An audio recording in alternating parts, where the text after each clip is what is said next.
This is legitimately one of the best low back stretches you can do for your surfing spine. So this is the man, Bryce Turner, here in Seal Beach, California. Hit him up, check out his gym if you've got some aches, pains, injuries. L5S1, Eldoa. Literally, like, I do this every single day. Surfers may have heard of Eldoa, so a lot of the pros out there are picking this stuff up. L5S1, what are we doing, bro?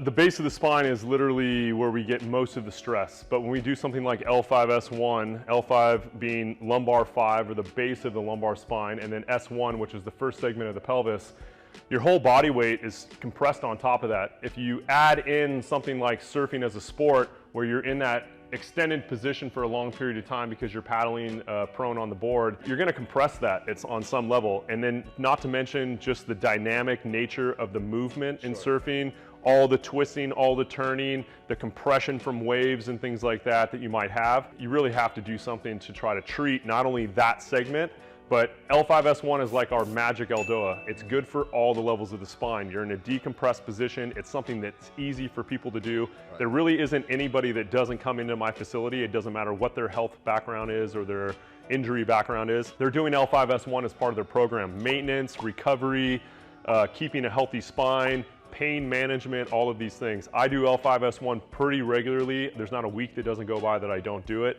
My kids do L5S1 because they just want to keep healthy spines and good posture and whatnot.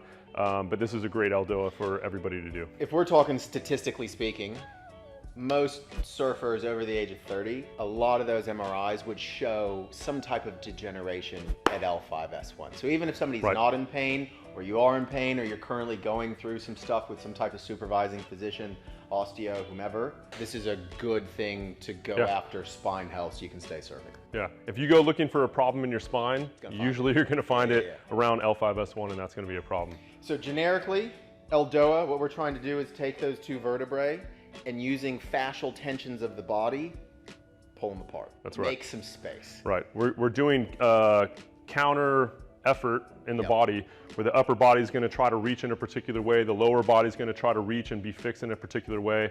We do something called axial extension, axial being the spine, extension being the elongation of the spine, and we want to try to open up those segments. And as we open up those segments, not only do we essentially decompress the joint, we try to open up the space for the disc again to rehydrate the disc, pull water in like if the disc is like a sponge, we'll say, but we're trying to rehydrate the disc to try to maintain that space so that we don't have compression on the nerve, which is usually what's causing the pain. I literally do this stretch every day in the evening and definitely after I've been surfing. So let's get into it. Yeah, let's go. If you want to learn more about Eldoa, check out Eldoa for Surfers in the Surf Athlete app. Me and the man, Bryce Turner, teaching you how to incorporate Eldoas into your life and your self-care so you can keep surfing. Lower back pain, cervical pain, performance program, maintenance and recovery. What do you do when you get out of the water kind of stuff. Literally has been one of the most powerful things for me to help manage cervical spine issues, some lumbar spine issues, and just stay capable. So let's get into it. Let's go. So what I'm gonna have you do, Chris, is sit really close to the wall, like your hip is close to it, and then turn yourself up. So he's obviously done this before, quick, moves into position.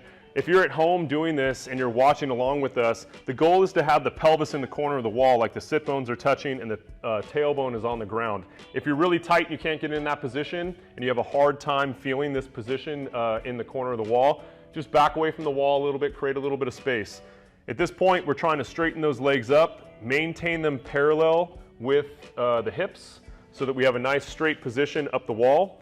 We're going to try to maintain a nice straight spine so the spine is perpendicular to the wall.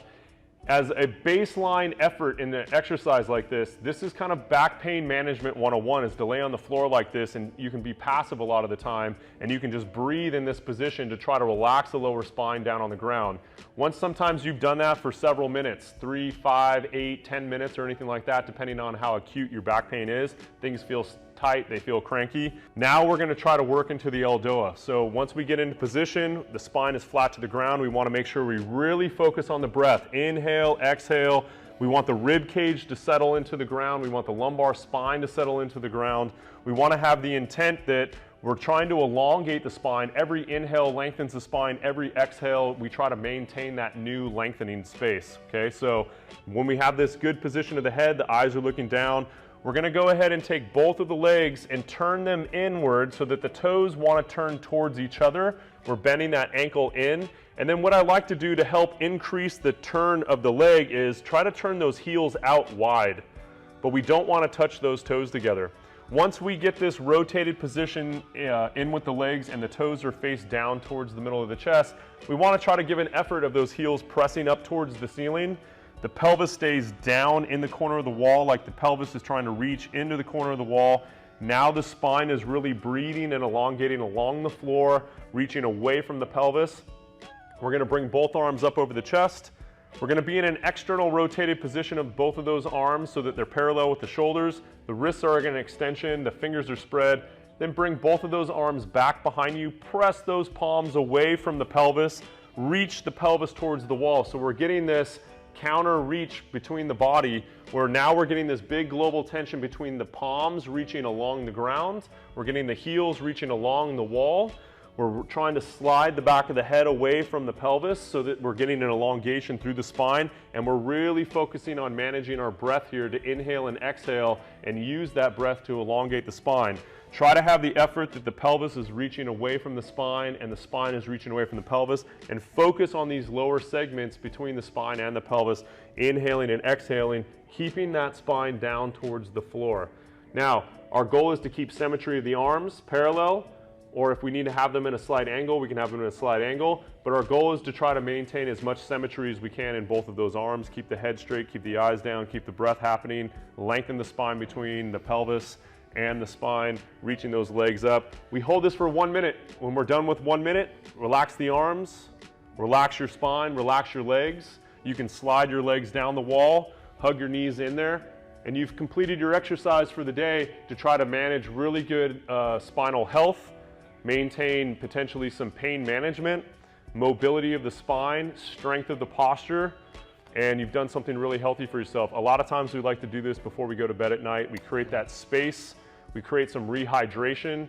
Once we do that, we go to bed, we're not fighting gravity anymore, and we wake up in the morning hopefully feeling better. Literally, especially if I'm on surf trips, surf coaching camps, every single evening, I will lay there, feet up against the wall, read a book for a couple minutes, and then work into that Eldoa position.